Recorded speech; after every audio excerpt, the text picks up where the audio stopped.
ચોમાસું એક આપણા માટે એક ઋતુ છે જેમાં વરસાદ પડે અને ગરમ ગરમ ભજીયા ખાવાની મજા આવે. અને અમુક તો એવા ભડના દીકરા હોય ને કે ઇન્સ્ટાગ્રામ ઉપર રીલું ચડાવે કાળી વાદળડી. અરે વાહ વાહ.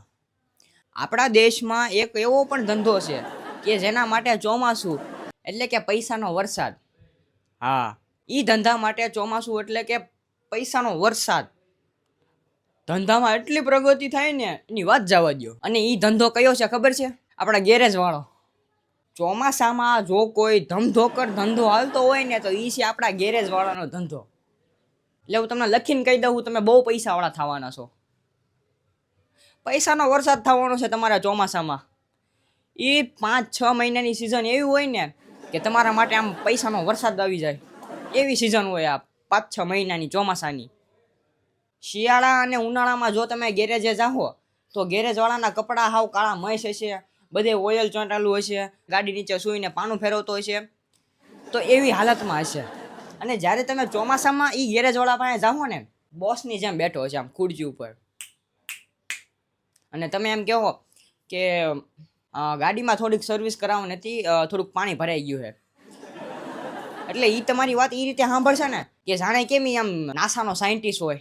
હા, આમ ચશ્મા હરખા કરશે ને આમ કહેશે ગાડીનું પિસ્ટન ચોંટી ગયું છે, ગાડીના એન્જિનમાં પાણી ગરી ગયું છે, અને હેડલાઇટ તૂટી ગઈ છે, અને હોર્ન ઓછો વાગે છે, અને ઓલો કાંટો ઓછો ફરે છે, અને બ્રેક ફેલ થઈ ગઈ છે, થોડીક બ્રેકના ડટ્ટા ઘાઈ ગયા છે.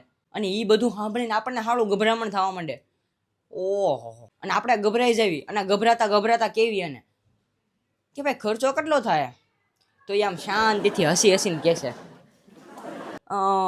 ખર્ચો તો બહુ ઓછો છે, 30-40 હજારનો ખર્ચો થાય એમ છે. એટલે આ બાપા 30-40 હજારની નવી ગાડી આવી જાય જૂનામાંથી.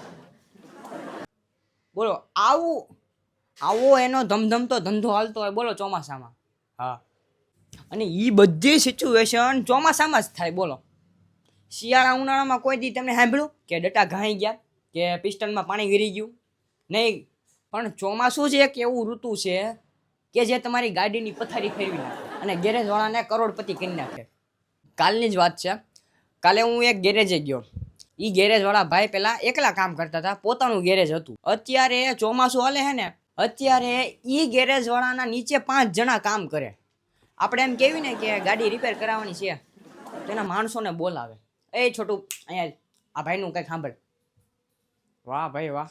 વરસાદના કારણે ગાડીઓમાં ઘણો બધો નુકસાન થાય. પિસ્ટન ખરાબ થઈ જાય, ગાડીમાં પાણી ભરાઈ જાય, સાયલેન્સરમાં પાણી ઉડી જાય, એટલે ગેરેજ વાળાને સીધો ફાયદો થઈ જાય. ચોમાસામાં ગેરેજ વાળા ફ્રી જ નો તમને દેખાય, બધા ગેરેજ વાળા. મેં અત્યારે ઇન્સ્ટાગ્રામ પર એક વિડીયો જોયો હતો, એક ગેરેજ વાળાની દુકાન છે અને એની બહાર લાગટ 200-300 ગાડીઓ. ઓહો, મેં કીધું આ ચોમાસાની સિઝનનો રાજા છે ગેરેજ વાળો.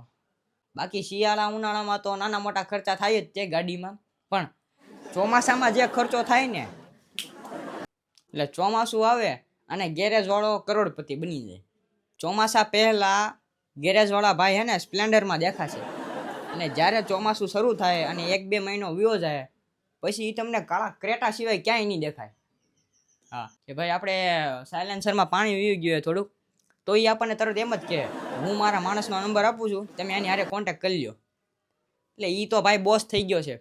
હા, અને સપ્ટેમ્બર મહિનામાં તો એ કંઈક દુબઈની પ્લાનિંગ કરતો હોય છે. હા, ફેમિલી ટ્રીપમાં. અને હું તો શું કહું છું ખબર છે, તમારામાં કાંઈ ટેલેન્ટ ન હોય અને તમારે આમ ગાંડો રૂપિયો છાપવો હોય ને, તો કે ટ્રેડિંગમાં ને શેર બજારમાં ને શેર માર્કેટમાં ને ગમે જગ્યાએ ઇન્વેસ્ટ કરવાનું એ બધું રહેવા દો.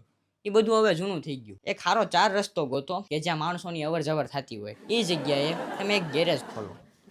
હા, મહિનો દિવસ તમારે યુટ્યુબમાંથી કે કોઈક સારા સલાહકાર હોય એની પાસે શીખવું પડે ગેરેજનું. બાકી જ્યારે તમે પ્રોફેશનલ ગેરેજવાળા થઈ જાઓ ને, 8 મહિના તમારે ખાલી ગેરેજે બેસવાનું જ રહે. અને જ્યારે એ ચોમાસાના 4 મહિના શરૂ થાય ને, એટલે તમારા પૈસાનો વરસાદ. તમે એ 8 મહિનાની કમાણી ખાલી 4 મહિનામાં કમાઈ શકશો. બોલો, નોકરીમાં તો કેવું હોય કે શનિ રવિ જ રજા હોય, આપણે શનિવારે અડધી રજા હોય ને રવિવાર આખી રજા હોય. ગેરેજવાળામાં આપણું જ ગેરેજ છે, જ્યારે મજા આવે ત્યારે રજા મૂકી દો. બસ એ 4 મહિના આપણે હરખી રીતે ધંધો કરી લેવી ને, એટલે આપણું ગુજરાન હાલવાનું જ છે. જુગારમાં બધે એ બધું જૂનું થઈ ગયું. ચાર રસ્તો ગોતીને ખારું ગેરેજ ખોલી નાખો, તમારે પૈસાની તાણ નહીં પડે. મારા એક ભાઈબંધના પપ્પાનું ગેરેજ છે, તો એની પાસે પહેલાં સાયકલ હતી. ત્યારે જ્યારે ચોમાસું શરૂ થયું ને ત્યારથી સ્કોર્પિયો લઈને આવે છે કાળા કલરની. પછી મને વિચાર આવ્યો ને મેં ભાઈબંધને પૂછ્યું કે તાર પપ્પા શું ધંધો કરે છે, કે કાંઈ લોટરી બોટરી લાગી છે કે ક્યાંય ઇન્વેસ્ટ કર્યા હતા? તો એને મને શાંતિથી જવાબ આપ્યો, મારા પપ્પા ગેરેજવાળા છે. પછીથી હું સમજી ગયો કે અત્યારે ભલે આ સ્કોર્પિયોમાં રખડે છે, 2-3 વર્ષ આવવા દો એની પાસે ડિફેન્ડર હશે. અને ત્યારથી એ ભાઈબંધ જ્યારે મેં થોડીક ભાઈબંધી વધારે નાખી, હું ડિફેન્ડરમાં ફરવા મળે ને. અને હવે જે લોકો મને મળે છે, અને હવે જે લોકો મને મળે છે ને, અને જ્યારે મને પૂછે ને કે આપણે જલ્દી પૈસાવાળું બનવું હોય તો શું કરે, મેં કીધું ત્યારે મેં એને શાંતિથી કીધું, ચોમાસું આવે ને ત્યારે એક 4 રસ્તો ગોતાય અને ત્યાં હે ને એક ગેરેજ ખોલી લેવાય. હા, ચોમાસાના 4 મહિના જ તે ખાલી ગેરેજ ખુલ્લું રાખવાનું, એટલે તમારે આખા વર્ષની કમાણી થઈ જાય.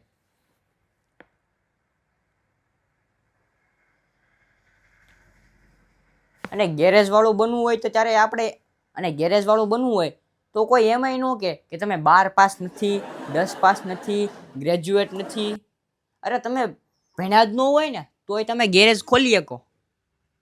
અને 4 મહિના એટલી રોકડ, અને 4